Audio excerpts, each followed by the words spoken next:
Hey YouTube, it's Andrew Escobar here, back with another tutorial. And today I'm going to be teaching you how to make homemade chicken nuggets. Now, you're going to need a list of ingredients and stuff, and it's going to take a little while to make it just right. But if you follow my instructions, you too will be able to make homemade chicken nuggets. So, here's what we're going to start out with.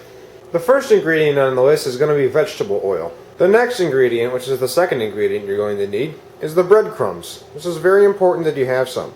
Now, if you don't have breadcrumbs, what you can do is you can toast some bread and then break it up with your hands as fine powder as you can make. But pre-made breadcrumbs always work better. The third ingredient is going to be eggs. Now, depending on how many chicken nuggets you're going to make will determine how many eggs you need. For each chicken breast that you're going to use, you're going to need at least one egg. And last but not least, the chicken breasts themselves. Now, when you're selecting the chicken breast, make sure you get the boneless chicken breast, because that's going to work the best and it's going to be the easiest to work with. Now that we've gone over the ingredients you're going to need, we're going to go over the equipment that you're going to need to make these. First up in our utensils that we're going to need is a good big knife. We're going to use this to cut the chicken. Next up is a bowl. This bowl is where we're going to crack our eggs into. Once we do that, we're going to scramble them, but we'll get to that in a minute. Next up, you're going to need a large plate. This is where we're going to put the breadcrumbs on. You'll see why in a moment. And then, of course, we've got the extra large frying pan. This is where we're going to put the vegetable oil in, and then ultimately the chicken. And then next we've got the chopping board. We're going to need a good sized one because of the amount of chicken we're going to be working with. So this one may be a little small for what our uses are going to be, so I'm going to use a different one. But this is just a checklist. Then what we're going to need is a whisk or a fork. Either one will do. The whisk or the fork will be used to mash up the egg yolks so that it's a nice, good, viscosic liquid. And last we have our tongs. These are going to be used to flip the chicken once they're done cooking on one side. And quite obviously, we're going to need a stove. Okay, so now that we got the ingredients covered and what materials you're going to need to make the chicken, we can actually start cooking the chicken. First thing to do is wash your hands. And that should be the first step before cooking on anything. Make sure you get a nice good lather. Just rinse it off. And dry it with a clean towel. So now we're going to start up the stove. We're going to light it. And we're going to put it just a little below half. Now it's very important that we do that because once you get the chicken in here, either one of three situations is going to happen. One, the breadcrumbs will get too crispy and burnt and the chicken won't get cooked enough, and that's if you have it too high. Or if you have it too low, the breadcrumbs won't get crispy, but the chicken will get cooked. So you need to have it at just the right temperature, which is generally around half of what most stoves will do, to get it just right so that the breadcrumbs don't burn, yet the chicken still gets cooked thoroughly. Okay, so once we got all that done in its correct temperature and everything, we're going to take the vegetable oil and we're simply going to open it up and pour it into the pan. We're going to get it about a little near halfway up there. That should be good. Takes a decent bit to actually get it to be right. Once we have that done, we're going to let that sit there and we're going to let it heat up. Now we're going to move on over to preparing the chicken to be cooked. So, first thing we're going to do is we're going to take the bowl, we're going to take the egg, we're going to crack it, put the yolk in the bowl, and for the amount of chicken I have, we're going to use a decent amount of yolk and everything. And then what we're going to do, we're going to take it, we're going to stir it all up so that it becomes one constant liquid. Excuse me if I mess up my words, but you get the point. Now this yolk is important for for holding the breadcrumbs onto the chicken.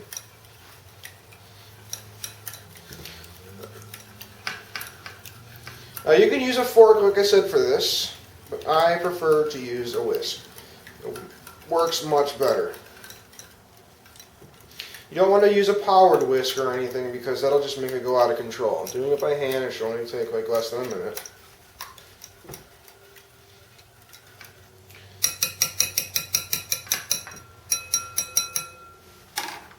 Okay, so the yolk will look like this.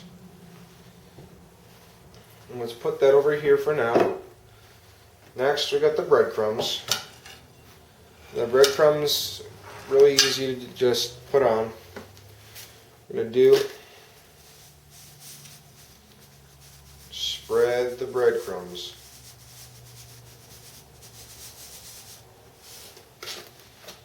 So I could use all that. Make sure it's evened out. Now, if you want to add some flavor to it, what you can do is add some Parmesan cheese to it, although it's not necessary. But I'm going to add some Parmesan cheese.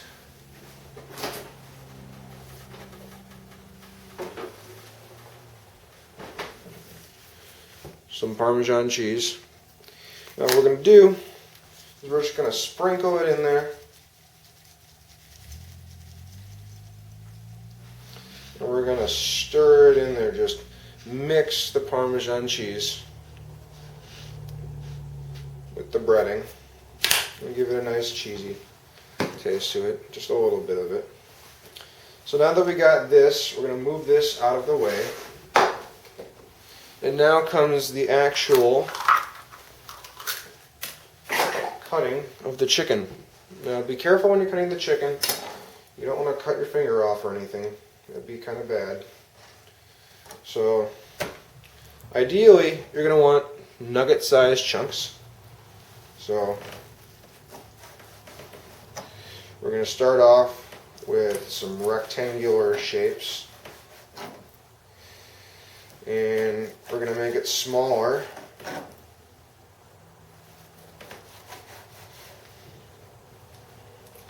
So we got one piece there.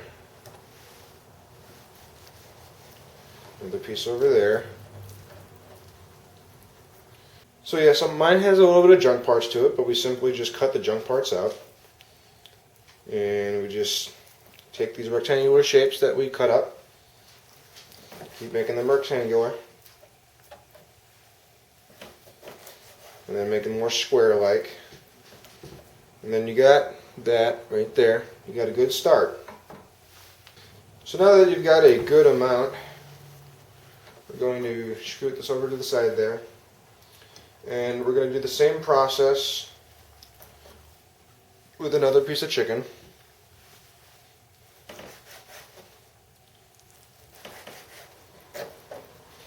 Cut the junk parts out. Keep the junk parts away. Now these are actually already pretty decent predefined pieces. And for this demonstration, we really only need to use a small amount of chicken, but I am hungry, so I'm going to cut some more pieces up.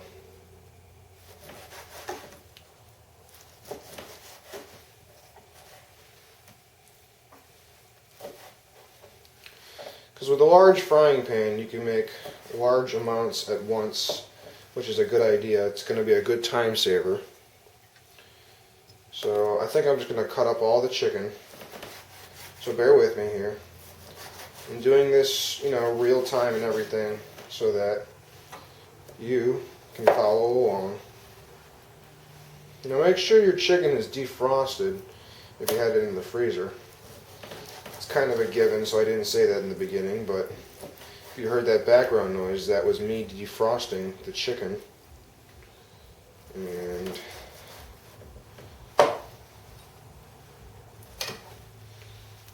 as you see, we got a lot of good chicken here. So we're going to save this piece. So we're going to move this off to the side, and now comes the part where we put the breading on the chicken. So we take our bowl of yolk and we take our Parmesan cheese slash breading.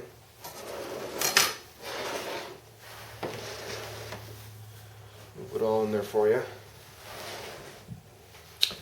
So, basic procedure.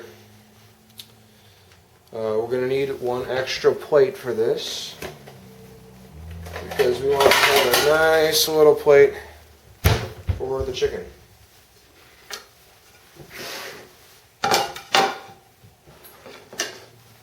So, you can see all that. So what we do is we take a piece like this, one of the ones you sliced up. We're going to dip it in the yolk so that all sides have some sort of yolk on it. Okay, see? So we got a yolky piece of chicken, and we put it in the breading. And what that does is it makes the breading stick to the chicken. And then we have the first part done to making the chicken, a chicken nugget. So we just repeat the same process with all the chicken. And you can do it multiple ways to get the breading on there. There's no one way that you really need to do it, as long as you follow the general direction. You can roll it around, you can just drop it on it and then just take it off. So we get quite a bit of chicken here. Some nuggets are obviously going to be bigger than others. They're all not uniform like at McDonald's or something.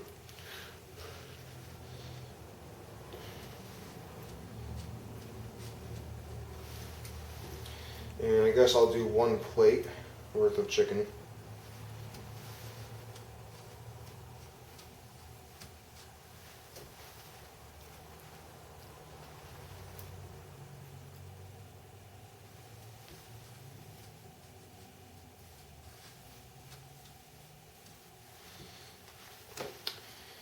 And we keep repeating the process. Of course, you can skip ahead from the video to see what we do after.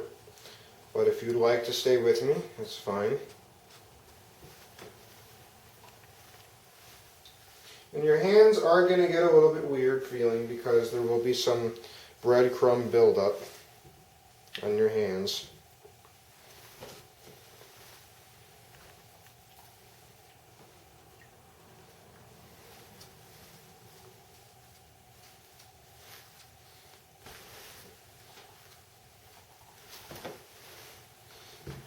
One plate's worth can actually be quite a bit of chicken. And as you can see, my hands, they got breadcrumbs on it. That's okay. You can wash it off really easily. Your dexterity starts to get a little low because of it, but it's not a problem.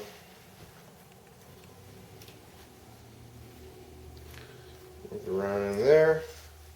Put the breadcrumbs on it. And I think we can fit one more decent sized piece of chicken on this plate.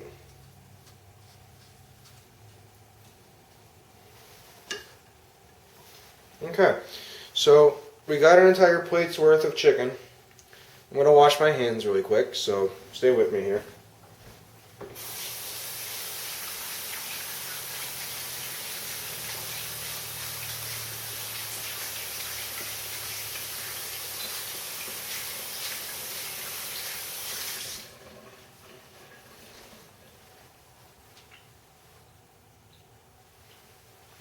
Now, if you want to spice these chicken pieces up, what you could do is individually you shake some salt, some pepper on both sides, but I don't like mine spiced at all. So now that we've got the breaded chicken, we're going to put it in the frying pan, and if you do it right, it should take 10 to 15 minutes to do. And make sure, like I said before, that you have it not too high, not too low. The reason, as I said, is if you have it too high, the breadcrumbs will burn before they're supposed to, and the chicken won't get cooked. So the breadcrumb crunchiness to cooked chicken ratio is wrong. You'll get sick because the chicken won't be cooked. But if you have it too low, the chicken will get cooked, but the breadcrumbs won't form a nice crispy kind of texture to it. So you need to have it just right so that you can cook it safely to a safe temperature and make it so that it's safe for the chicken to eat, but also enough so that the breadcrumbs get just crispy. You want to have a golden brown kind of, look to it. So we're going to move on over to the pan. Okay, so now we're over here at the pan. We got our temperature relatively low, maybe a little higher. It's about halfway of what this stove can do. We simply take one of the chicken, drop it in there, and do this for all the chicken. Just drop it in there. And eventually, after about 5-6 minutes, we're going to flip the chicken.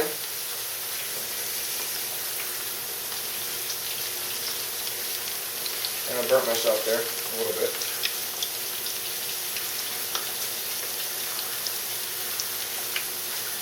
Always burning myself somehow.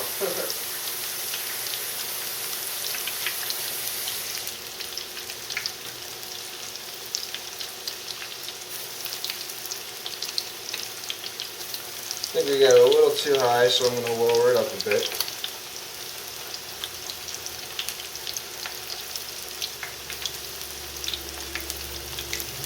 Be very careful because this is going to be very hot.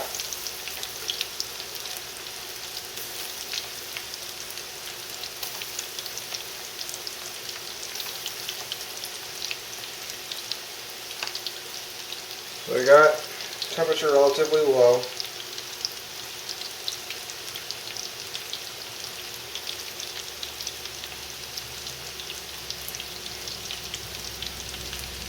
So basically, we let it sit there for a little bit. Accidentally, a little bit of that stuff in my finger. So just goes to show you, safety first.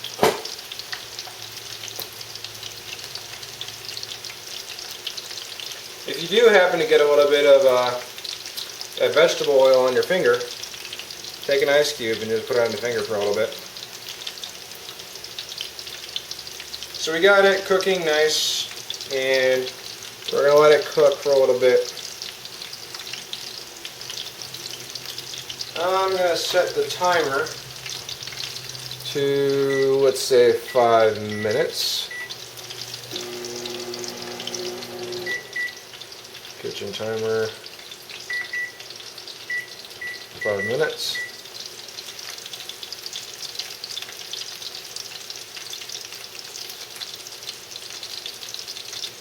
And while you're preparing these, what you can do is you can go back over to the area where you're preparing the chicken and start making some more.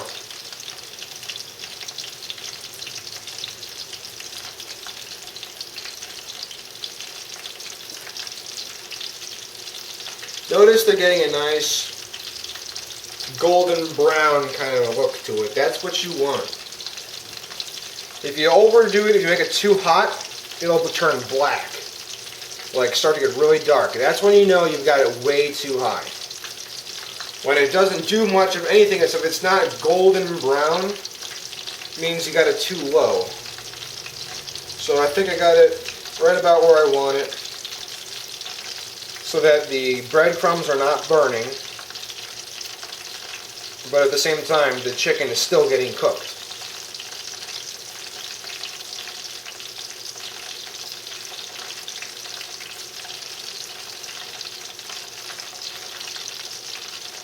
Yeah, burnt my finger, but I'm okay.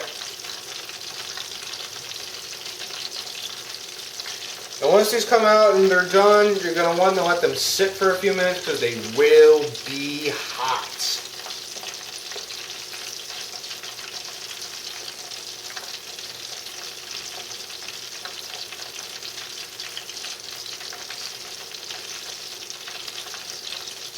Notice they're not turning black.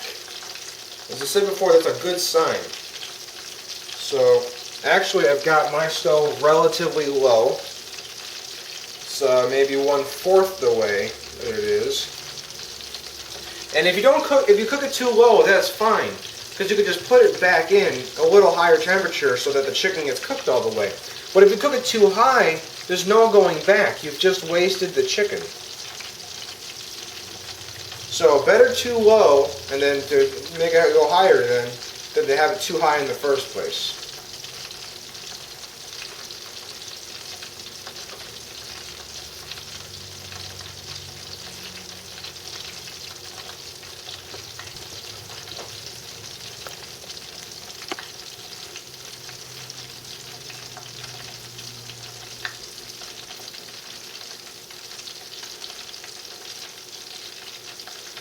Now, notice when I put the chicken in, I made a bit of a splash. Don't worry, you can clean that up. That was my fault, I dropped them in. I was being a little cautious since I accidentally burnt my finger. So, don't make that mistake that I made. I'm not a professional cook or anything. I've never taken a cooking class, except for in middle school, but that was required and we didn't really do much there. But just bear with me. And I think you guys will get the general concept of what we need to do here.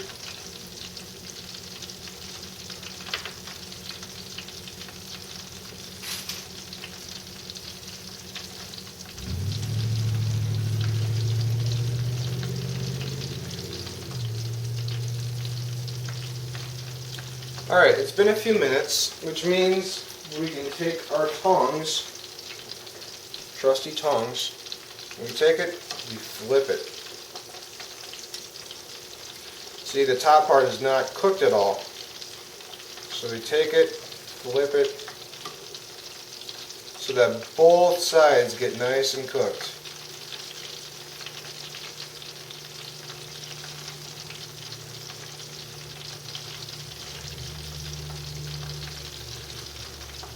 See, it's got a nice golden brown. It's exactly what you want.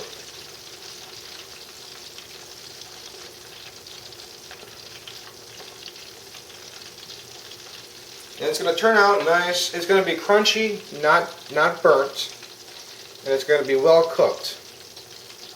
So I'm going to take this kitchen timer, set it to another 5 minutes, and I'm going to turn the temperature up just a little bit, just to ensure that it gets cooked, because it's around the correct temperature that we want.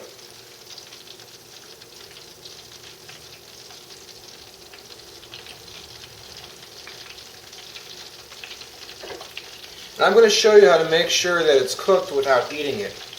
Basically, the procedure to check, you take one of them, you slice it in half, and if the inside is nice and white and it doesn't have like a weird texture or look to it, it's like the look of cooked chicken, you should know what that looks like. It'll be nice and white, and you'll be able to tell. If it's nice and white, then you know you've got it cooked just right.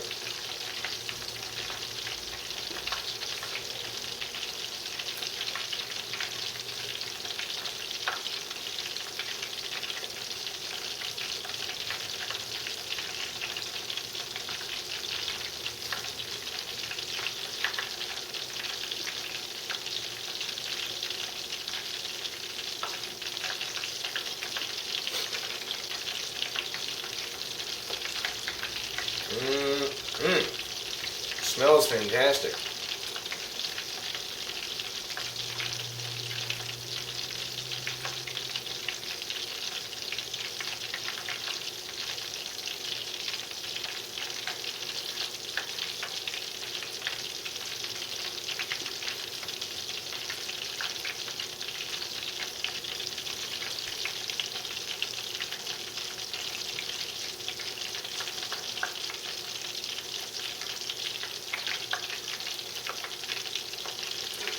Now, when you're getting ready for this to be finished, you don't want to get a fresh plate again. So in total, we're going to be using about 4 plates. You want to get some paper towels to put on top of the plates.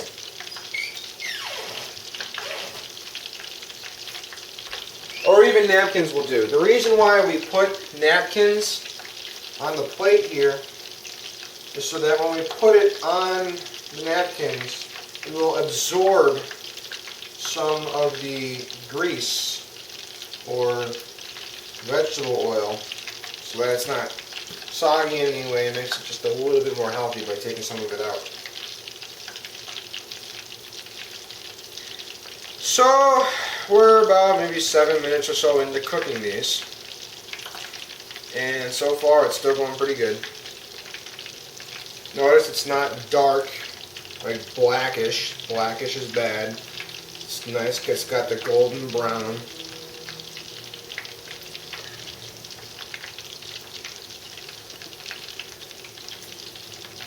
Now what I'm going to do is I'm just going to take a fork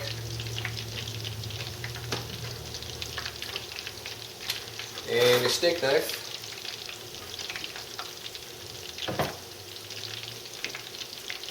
and I'm just going to take one of them out. I'm going to choose this little guy.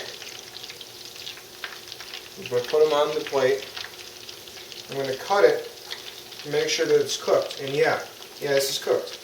So these are technically ready to eat. So if you look here,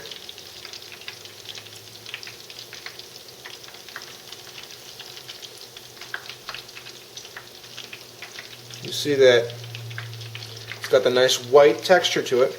That means it's ready. So these are all ready to come out. So we're going to take our trusty tongs and we're going to remove each one by one. And by this time, both of them both sides should be done cooking. Now, I said like 10 to 15 minutes, but sometimes it doesn't take that long, depending on what kind of chicken you have.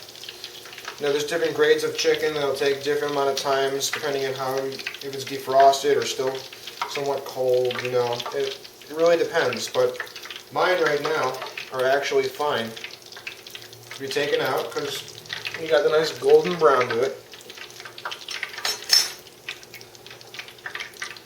And I'm going to show it over here for you.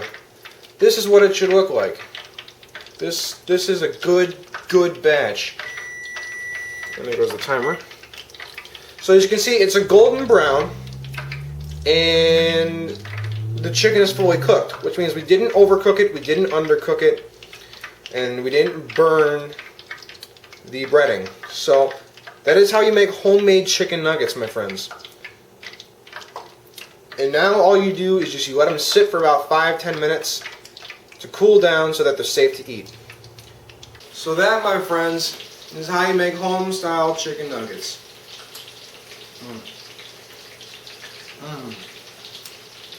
Damn, that's good.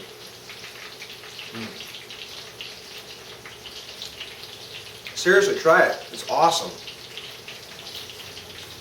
So anyway, I hope you guys had fun enjoying the tutorial, and I hope you guys have fun making it. It's going to be awesome, I promise.